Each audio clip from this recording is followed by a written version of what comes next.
Hello, അസ്സലാമു അലൈക്കും. നമുക്കൊന്നൊരു steam ചെയ്ത് സ്നാക്സ് ഉണ്ടല്ലോ. നോമ്പ് തുറക്ക് എണ്ണക്കടിനേക്കാളും ബെസ്റ്റാണ് സ്റ്റീം ചെയ്തത്. അപ്പോൾ അതിന് ഞാനിതാ ഗ്രീൻ പീസും ഉരുളൻകിഴങ്ങും നന്നായിട്ട് കുക്കറിട്ട് വേവിച്ചെടുത്തിട്ടുണ്ട്. അത് നമുക്ക് നന്നായിട്ടൊന്ന് ഉടച്ചെടുക്കാം.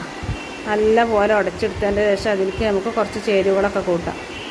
അതിലേക്ക് ഞാനിതാ കുറച്ച് കാബേജും ഒരു സവാള, കുറച്ച് മല്ലിച്ചപ്പ്, പിന്നെ കുറച്ച് ഇഞ്ചി വെളുത്തുള്ളിൻ്റെ പേസ്റ്റ് ഇട്ടാണ്. പിന്നെ അതിലേക്ക് പിന്നെ ആവശ്യമായിട്ട് വേണ്ടത് നമ്മളെ ഉണക്കമുളക് ഗ്രേറ്റ് ചെയ്തത്, ചില്ലി ഫ്ലക്സ്, പിന്നെ കുറച്ച് കുരുമുളക് പൊടി, പിന്നെ പച്ചമുളകൊന്നും ഇതിലേക്ക് ഇടുന്നില്ല കേട്ടോ. പിന്നെ നല്ല ചമ്മന്തി, നല്ല ചെറിയ ഉള്ളിയും വെളുത്തുള്ളിയും പച്ചമുളകും മല്ലിച്ചപ്പും സുർക്കയും ഒക്കെ കൂടി ഒഴിച്ചിട്ട് അരച്ച ചമ്മന്തി. അപ്പോൾ കൈയായിട്ട് മിക്സ് ചെയ്യേണ്ടത് നന്നായിട്ട് പിടിക്കാനാണ്. ഇങ്ങനെ മിക്സ് ചെയ്തതിന് ശേഷം കുറച്ച് ടൊമാറ്റോ സോസ്, അപ്പോൾ ലേശൊരു മധുരത്തിന് നല്ല എരിവ് കുറച്ചൊന്നും ബാലൻസ് ചെയ്യാൻ കേട്ടോ. ഇതിൽ മുളക് പൊടി അങ്ങനത്തെ ഒന്നും ഇടുന്നില്ല, പച്ചമുളകൊന്നും ഇടുന്നില്ല. നമുക്ക് അരിപ്പൊടി ഞാൻ ആദ്യം ഉണ്ടാക്കുന്നത്. പത്തിരിക്ക് ഉണ്ടാക്കിയതിൻ്റെ ബാക്കി ഉണ്ടായിരുന്നു, അപ്പോൾ ഒരു 5-6 ഉള്ളൂ.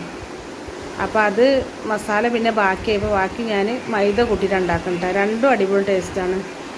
അപ്പോൾ എന്നിട്ട് നമുക്കിത് സ്റ്റീം ചെയ്ത് ഉപയോഗിക്കാം. അങ്ങനെ അതൊക്കെ നല്ല വെന്തതിന് ശേഷം നമുക്കൊരു മുട്ട ലേശം ഉപ്പിട്ട് കലക്കി വെക്കുക. എന്നിട്ട് ഒരു ലേശം എണ്ണ വെച്ചിട്ട് നമുക്കൊന്ന് ശാലോ ഫ്രൈ ചെയ്യാം. ആ മുട്ട മേലെ ഒന്ന് രണ്ട് ഭാഗത്തൊന്ന് ആക്കിയതിന് ശേഷം ഒന്ന് മറിച്ചിട്ടിട്ട് ഒന്ന് എടുക്കട്ടോ. അപ്പം അടിപൊളി ടേസ്റ്റാണ്. ഒന്ന് ഉണ്ടാക്കി നോക്കി. അപ്പോൾ നമ്മൾ ഈ എണ്ണക്കടി കഴിക്കണേക്കാളും നല്ലതാണ് സ്റ്റീം ചെയ്ത് കഴിക്കുന്നത്. അപ്പോൾ നിങ്ങൾ ആരും എൻ്റെ വീഡിയോക്ക് സബ്സ്ക്രൈബും തരലില്ല, കമൻറ്റും ചെയ്യണില്ല, ലൈക്കും ചെയ്യണില്ല. അപ്പോൾ ആ കയ്യല്ല അതൊന്ന് നെക്കി കൊടുത്താൽ ലൈക്കായി, ഹാർട്ടൊന്ന് തൊട്ടാൽ ഒരു കമൻറ്റുമായി, ആ സബ്സ്ക്രൈബ് ബട്ടണൊന്ന് ആ വിരലായിട്ടൊന്നും തൊട്ടാൽ ഒരു സബ്സ്ക്രൈബ് ആയി.